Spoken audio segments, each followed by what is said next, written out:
Today's Toy Spot, we are having a look at the final figure from the Marvel Legends series, Build-A-Figure Red Skull. We're looking today at Captain America. Captain America comes with a fair bit. Comes with a pair of alternate hands. He comes with, of course, a trusty shield. Comes with the back shell plate for Red Skull. And he also comes with a fun little extra accessory, and that is the Cap Wolf alternate head.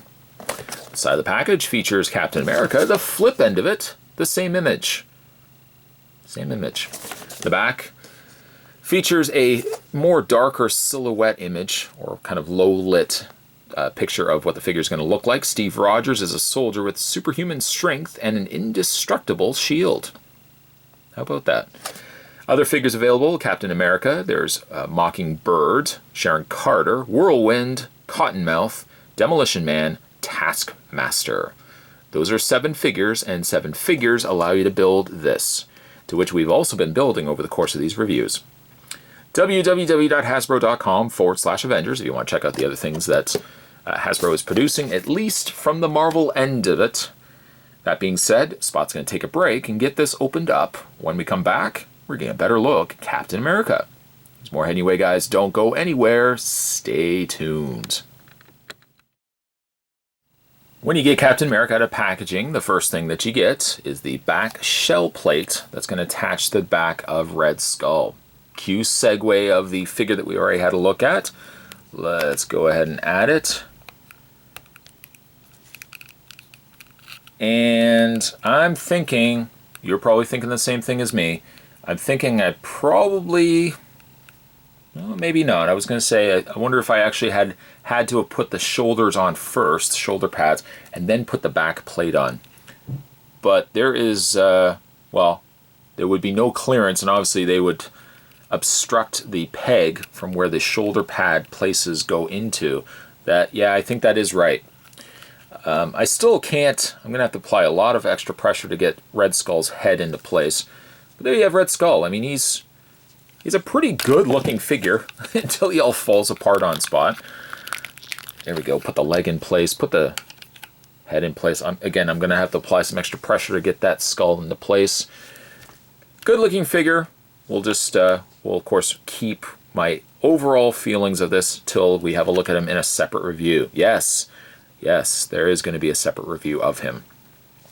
All right, so we put him to the side. Let's have a look at Captain America, which has fallen to the ground.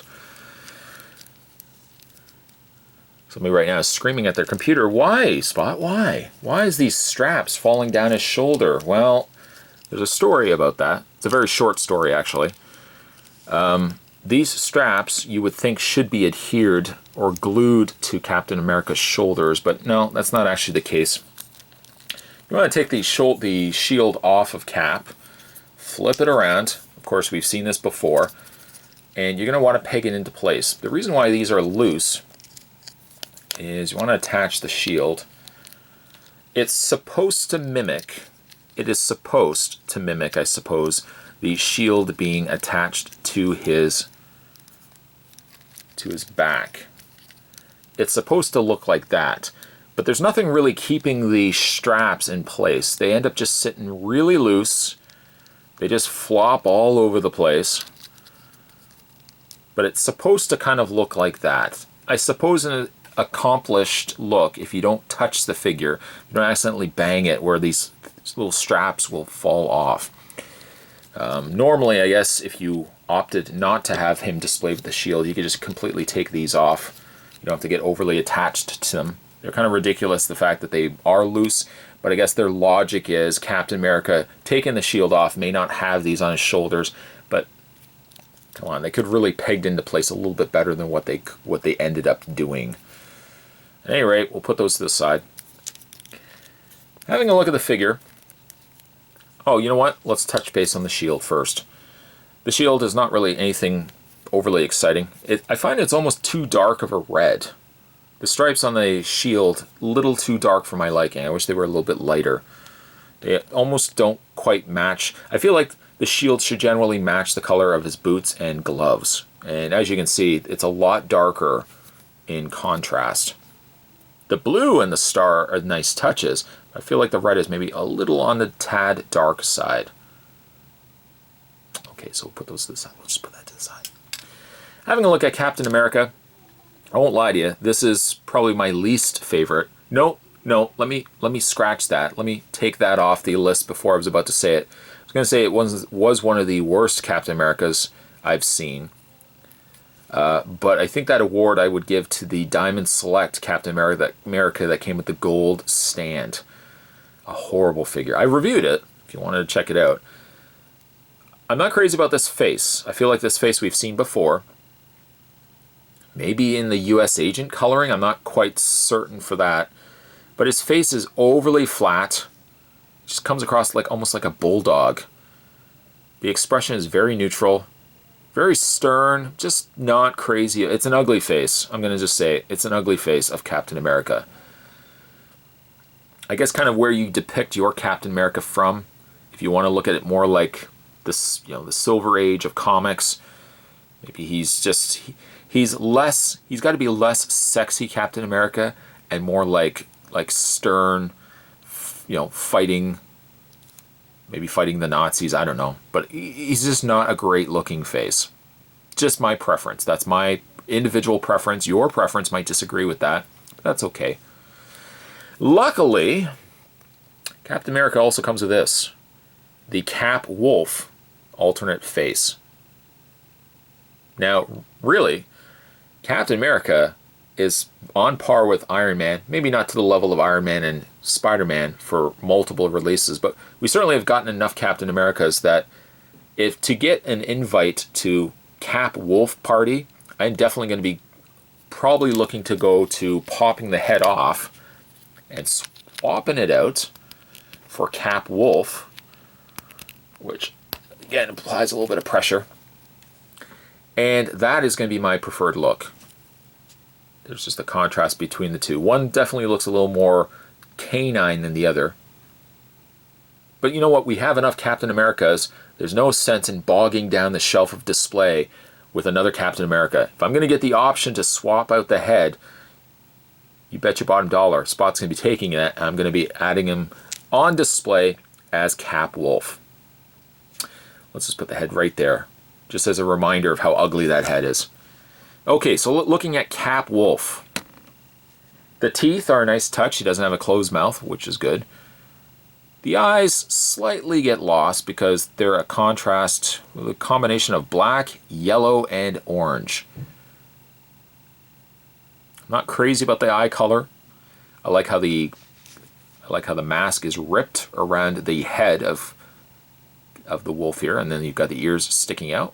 I like that. I like that he's got the kind of the growling snarl look on his face. And the coloring too, let me also touch base on this. The coloring of the mask still matches that of the rest of his body. It's not like a jarring, it's a little bit lighter on blue, but not enough that it looks off from the rest of the body. The other accessories that come with Captain America, he comes with like a saluting hand. And he also comes with a finger pointing hand. None of which I really envision seeing on Cap Wolf. That's more something I envision seeing with the more human face of Captain America. But options are certainly always well received. When it comes to, now we just call him Cap Wolf. For the articulation, he does have that ball joint, as you've seen, a hinge joint also. He has an upper torso crunch, rotation in the waist. Hinged shoulders, but the shoulders are so stiff on this figure. Rotation in the arms here. Has a swivel point in the bicep. Double hinged elbows. He has a rotation and hinge in the hand. Ball joint legs, which I like. Top swivel cut in the thigh, I also like. I don't know why, for some reason he's got a big seam line right on the leg. I don't remember that on, because I'm pretty sure this body's been used before. I don't remember that big glaring seam line. Double hinge knee, swivel right at the top of the Buccaneer boot, and finally a hinge in the foot. Normally, I would have said, if this was solely the only head that we're getting, and I'm certain we've seen this before, if this was the only head that we would have gotten on Cap here, I would have called it an overall, like, not a horrible figure, but I certainly would have called it disappointing. Including this, well, now you've got possibilities, my friend. Displaying him as Cap Wolf, that is how I'm going to have him likely displayed. It's a breath of fresh air, something different. And I always like something different. Today's Toy Spot, we are looking at the final figure from the Marvel Legends Red Skull wave. We're looking today at Captain America, or should I say Cap Wolf, from the Marvel Legends wave. Stay tuned, guys. Spot's got now no more figures. Well, that's not true. We have one figure left, and that's Red Skull. His review will be right around the corner. As always, thanks for watching. I'll see you next time.